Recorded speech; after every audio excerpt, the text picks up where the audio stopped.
우리 집이 순식간에 3억이 급락했다. 이게 사실일까요? 일단 여러분, 이 지표부터 먼저 한번 보시죠. 예, 이번 주입니다. 이번 주 서울의 강남 4구하고요. 용산의 아파트값 시세 변동을 나타내주는 지표입니다. 지난주 3월 17일에는요. 당장 강남 이러면 0.83이 올라갔습니다. 굉장히 많이 올라갔죠. 그런데 3월 24일에는 0.36으로 곤두박질 쳤습니다. 굉장히 많이 떨어졌죠. 예, 강남이. 서초도 마찬가지입니다. 지난주에 0.69까지 올라갔던 것이 이번 주에는 0.28로 확 떨어졌고요. 용산은 0.34까지 올라갔던 것이 0.18로 완전히 떨어졌습니다. 그런데 놀라운 거 송파를 한번 보십시오. 송파를 보시면 지난주는요 0.79가 올라갔었거든요. 이번 주는 마이너스 0.03이 됐습니다. 마이너스 0.03. 제가 있는 곳이 송파구예요. 그런데 집값이 엄청나게 떨어진 거예요. 실제로 말입니다. 지난 19일에 서울 송파구 신촌동에 있는 파커리오 전용 면적 59제곱미터입니다. 18억 5천만 원에 집계가 됐습니다. 지난 1월에 21억 5천만 원에 집거래 됐었거든요. 불과 말입니다. 20일도 채 안 됐는데 3억 원이 급락해요. 3억 원. 굉장히 많이 떨어졌죠. 여기에다가 송파동에 미성맨션이 있습니다. 전용 84제곱미터가 지난 21일에 11억 5천만 원에 집결이 됐습니다. 한 달 만에 4억 2천만 원이나 떨어진 가격입니다. 뭔가 집값이 풍풍 떨어지죠. 왜 떨어질까요? 토지거래 허가구역. 기본적으로 말입니다. 송파구에 잠실하고요. 강남구에 대치, 삼성, 청담동에만 토지거래 허가구역을 지정을 해놨었는데 오세훈 서울시장이 대권 욕심에 이거 토지거래 허가구역을 풀었어요. 그 바람에 집값이 붕 뜬 거예요. 그렇게 올라가니까 버티다가 결국 지난주에 토지거래 허가구역을 확대 지정했습니다. 송파구 전체. 잠실만 한 게 아니라 송파구 전체예요. 그리고 강남구도 대치나 삼성이나 청담만 아니라 전체. 서초도 전체. 용산도 전체. 그렇게 내 구에 대해서 토지거래 허가구역을 지정을 했더니 집값이 그만큼 쭉 빠진 거예요. 쉽게 말하면 토지거래 허가구역 지정이 먹혔다. 지금 시장에는 그렇게 이해합니다.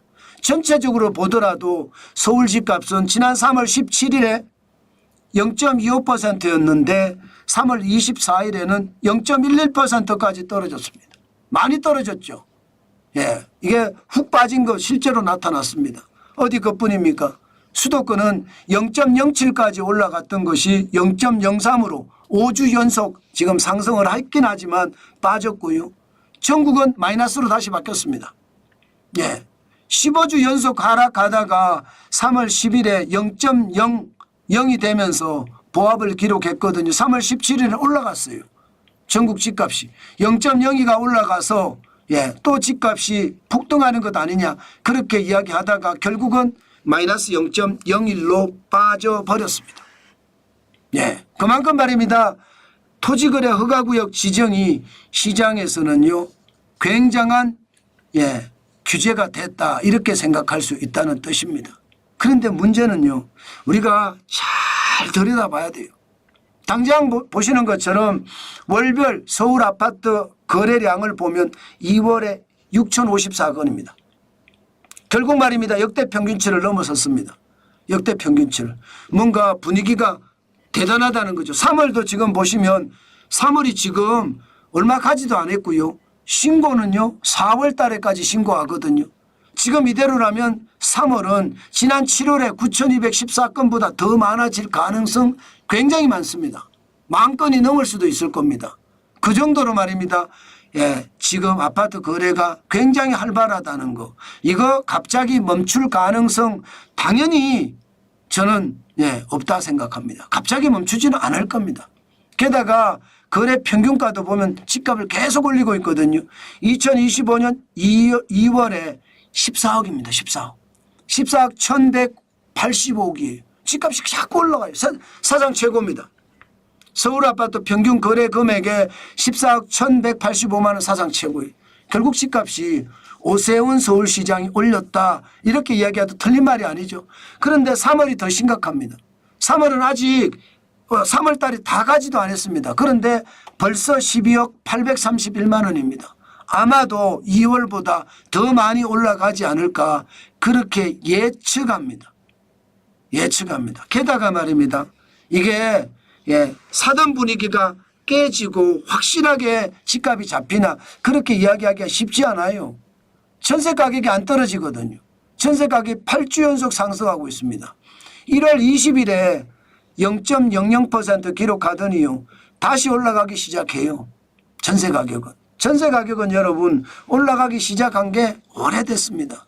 제가 임대차 3법 빨리 폐지해야 된다고 말씀을 드리잖아요. 그거 안 하면 집값은 계속 올라갈 거예요. 게다가 많은 사람들이 매물을 걷어들이고 있습니다. 가격을 싼데 안 팔아. 이렇게 되는 거예요. 지난 3월 6일만 하더라도 93,685건의 매물이 있었거든요. 3월 27일 8만 건으로 내려앉았어요. 88,326건. 이게 작년 12월 31일 날 87,754건이었거든요. 그때보다 572건이 많습니다.